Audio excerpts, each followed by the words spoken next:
Mesdames, Messieurs, c'est un plaisir de vous retrouver pour cette sortie du point de l'économie. Au Cameroun, la vie est devenue chère. Avoir un repas décent sur la table pour la majorité des Camerounais relève du parcours du combattant. Tout a augmenté sur le marché. Selon les marques, le paquet de pâtes de 500 grammes est passé de 375 à 425 francs CFA ou encore de 500 à 650 francs CFA au cours des derniers mois. Et la boîte de riz qui valait 100 ou 125 est vendue aujourd'hui à 150, 200 voire 250 francs CFA. Le paquet de sucre, quant à lui, varie en fonction de son emballage. Dans le même temps, les savons produits par l'industrie locale, en plus d'avoir connu des hausses de prix de l'ordre de 20 à 30% en fonction des marques et des volumes, ont perdu en poids et en qualité sous le regard impuissant des autorités publiques et au mépris des normes. Les huiles végétales et les poissons ne sont pas en reste. Dans un pays où le salaire minimum interprofessionnel garanti est de 41 875 francs CFA, de nombreux Camerounais peinent déjà à joindre les deux bouts. Entre le relèvement des prix des transferts d'argent par voie mobile, de l'électricité, de la carte nationale d'identité, des denrées de grande consommation, la population ne sait plus où donner de la tête. Faisant suite à l'exploitation d'un renseignement, les éléments de la zone 1 de l'opération Alto Commerce Illicite 3 ont saisi il y a quelques jours une importante quantité de produits pharmaceutiques au poste de contrôle de Bandjoun dans la région de l'Ouest Cameroun. L'opération menée par l'adjudant principal des douanes, Kuafa Tatan Rodrigue, sous la supervision du coordonnateur de la zone 1, le commandant des douanes Menguet Anda Kwenta, a permis de confisquer un butin composé de 50 cartons de métamisol sodium pour un total de 60 000 ampoules, 32 cartons de ciprofloxacine pour un total de 160 000 comprimés et 20 cartons de cefixime pour un total de 100 000 pièces de solution buvable. 25 milliards de francs CFA, c'est le montant que prévoit le Togo pour subventionner les produits pétroliers cette année 2025 dans le pays.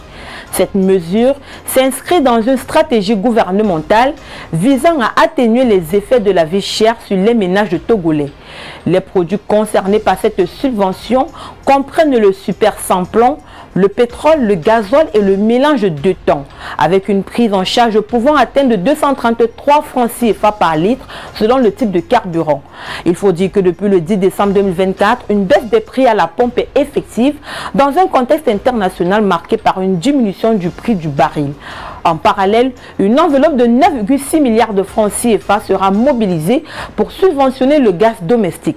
Cette initiative vise à renforcer le pouvoir d'achat des citoyens tout en limitant les répercussions des fluctuations des marchés internationaux sur l'économie togolaise.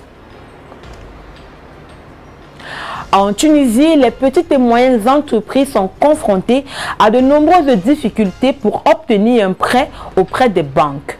Une situation qui constitue un blocage au développement de leur activité, impactant sans nul doute la croissance économique du pays. Cette situation a suscité la réaction du professeur Mohamed Kili, spécialiste en droit bancaire. Selon ce dernier, les structures financières ont rejeté 85% des dossiers de prêt des PME. Un pourcentage alarmant qui pénalise non seulement les PME, lesquelles risquent de fermer à long terme, mais freine également le développement économique du pays. Au Nigeria, l'agriculture constitue un pilier de l'économie représentant 22% du produit intérieur brut et employant environ 38% de la population active. C'est dans cette logique que le gouvernement nigérien a annoncé l'allocation de 132 milliards de naira au Fonds national de développement agricole dans le cadre de son projet de loi de finances pour l'année 2025. Cette somme représente une augmentation de 30% par rapport à l'enveloppe de 102 milliards de naira allouée au fonds en 2024.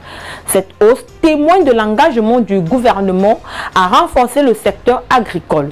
Cette augmentation significative se veut une réponse aux besoins croissants du secteur agricole, confronté à des défis économiques et à une demande intérieure en forte progression.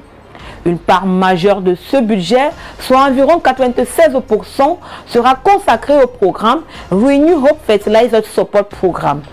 Bien que les détails de ce programme ne soient pas encore entièrement divulgués, il a pour objectif d'améliorer l'accès aux engrais dont l'utilisation au Nigeria demeure insuffisante. Mesdames, Messieurs, c'est ici que nous refermons cette édition du Point de l'économie. Merci de l'avoir suivi. Les programmes se poursuivent sur nos différents supports numériques. À très bientôt.